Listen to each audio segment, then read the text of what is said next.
Hi, this is Micornus Phokane, the leader and the founder of the Young Men Empowerment Forum.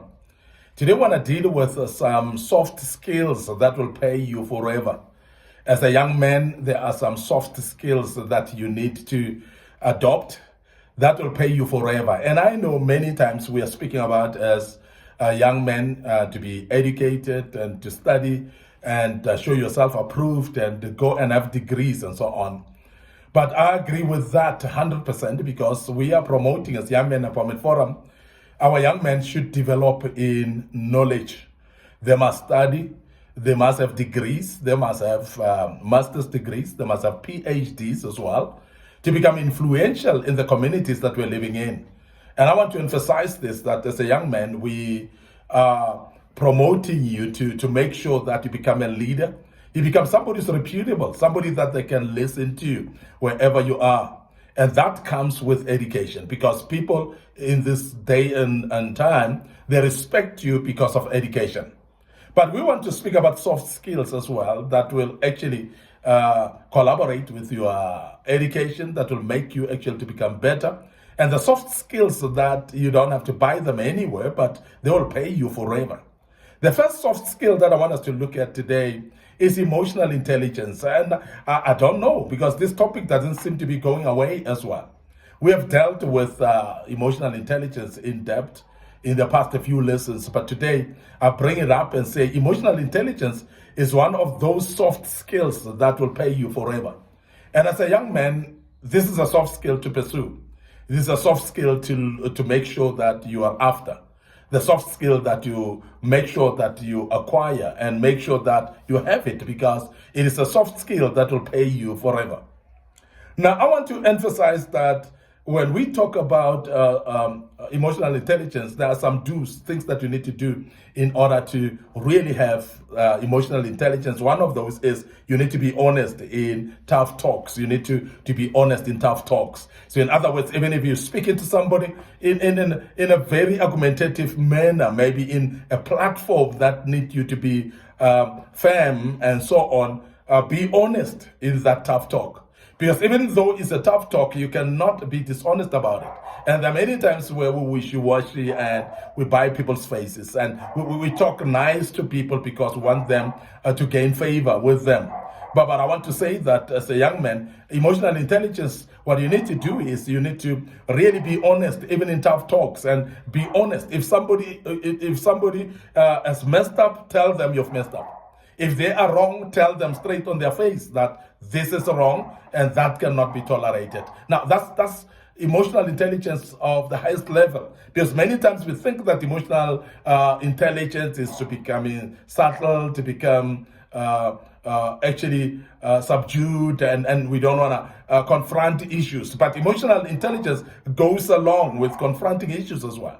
And being honest with that, because even if it's tough talks, but you need to be very, very honest.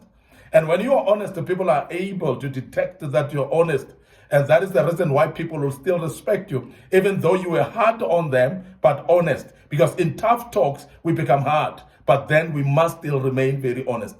Number two, you need to listen and show empathy to other people, because sometimes emotional intelligence speaks to ability to listen. It's very important that you listen to others. And while you listen carefully and attentively, but also have empathy towards other people. Now, emotional intelligence is that ability not to judge other people. That ability to step into the shoes of other people and feel the way they feel. And so, therefore, understand how people behave in a certain way, because you would have actually felt how they feel.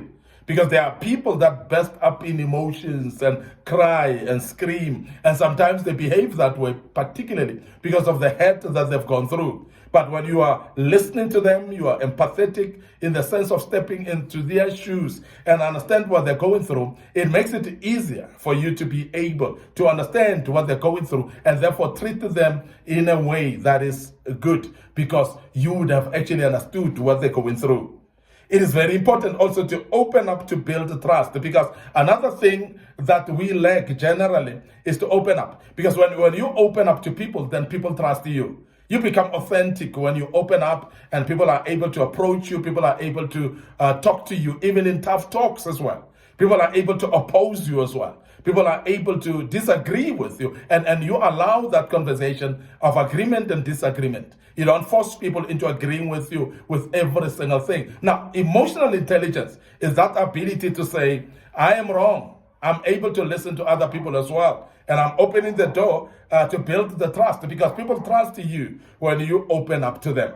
But I want to say, remember that there are some things that you don't need to do when you are dealing with emotional intelligence. One of those is avoiding of tough conversations. So please don't avoid tough conversations. Because emotional intelligence speaks about even facing tough conversation, even being in those tough talks. So avoiding tough conversation is not part of emotional intelligence, and don't do that at all.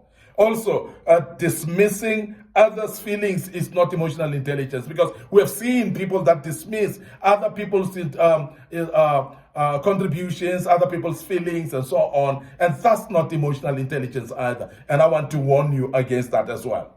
So make sure that with emotional intelligence, you actually evade this thing of dismissing other people's feelings. Please refuse it from happening, and make sure that you allow people's feelings actually to be expressed, and freely so. That's very important. Also, overreacting emotionally is not acceptable, because that is not emotional intelligence. Please don't overreact. Make sure that you react properly. Be calm in how you react to other people. And that is a skill that is very, very necessary. Now, emotional intelligence is a very important skill. And I want to urge you as an individual to really adopt it, and make sure that you make sure that you use emotional intelligence by all means in every situation. The second skill that will surely make sure that you are also ahead of the peers, you are able to also succeed, and you always will actually be seeing payments.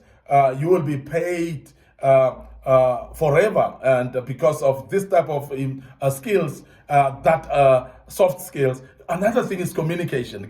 Can I speak about communication just for a moment? Because communication is very key, and I don't know if I can overemphasize this, but communication is very key.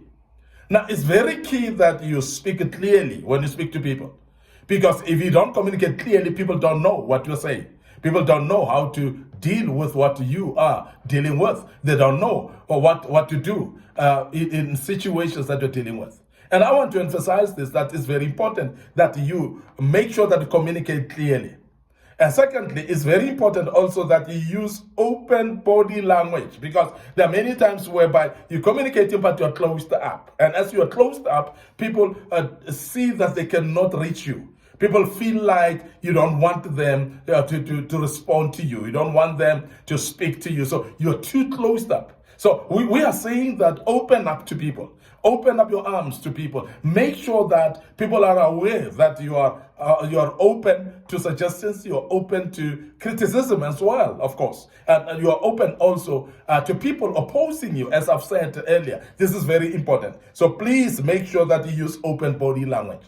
It's very important also that you ask questions to clarify, because if there's something that you don't understand, so you surely need to clarify it. So please make sure that you ask questions so that you don't become subjective and make your own perspectives that are not there at all, but make sure that you are actually asking questions so that you are clarifying and you come up to a conclusion because you have clarified from the source, and you don't make conclusions that are not there. So please make sure that you communicate clearly, make sure that you use open body language, make sure that you also ask questions to clarify. What do you need not to do as we talk about this? You don't need to interrupt others when they speak. Now, when we communicate, when people speak, listen to them. We have said that please be patient until people speak and finish. Don't rush in cutting people off and start trying to really speak over other people as well. So please don't interrupt the people while they speak. That is a good etiquette of a good communication. So please make sure that you communicate well and you listen to others until they finish, and you don't interrupt the people while they speak. So please avoid using complicated words as well, Because there are those of us who are using terminology that is above the comprehension of many people. So please, when you speak in a clear and easy language. Make sure that people understand what you're saying. Make people to be clear of what you're saying. Don't use complicated words, because complicated words, they defeat the purpose, and they may make you not to be well understood. And if you're not well understood, then people that may not be able to assist, if they have to assist or support you in your vision, or also if they are to carry instruction from you, they may not know what you're saying because they are not clear at all because of the complicated words that you use. Finally, ignoring non-verbal cues as well is actually detrimental when you communicate. There are those people that are not even realizing that they are actually they overstate their welcome. You're speaking to people, and people now are fidgeting on other things. People are looking around, they fidgeting and looking into their phones as well, and so on. It really shows that you've overstayed your welcome, but there are many of us who are not really able to see those non-verbal cues as well. So please be careful of that, and also don't actually send non-verbal cues that are contrary to what you mean as well, because that may actually also put people off. I want to end up here today, your host, Micornus Phokane. This was skills, part one of the skills that will pay you forever. And I hope that you learned something out of this. And before we check out today, please remember our Facebook page, Young Men Empowerment Forum, our Facebook page, Micornus Phokane. So please like and follow us on those pages. Don't forget also our YouTube channel under Young Men Empowerment Forum. So please subscribe to the YouTube channel, click notification buttons as well. Make sure that you share the link with other people that may subscribe as well. Don't forget our TikTok account as well. It is actually available for you. Share it through WhatsApp platforms. Share it with Facebook Messenger. You can share it also through an email to people that they care to want to listen to us as well. I believe that you've learned out of this. Till we meet again with part 2 of this great topic, may the good Lord bless you and allow me to check out right here and say cheers for now.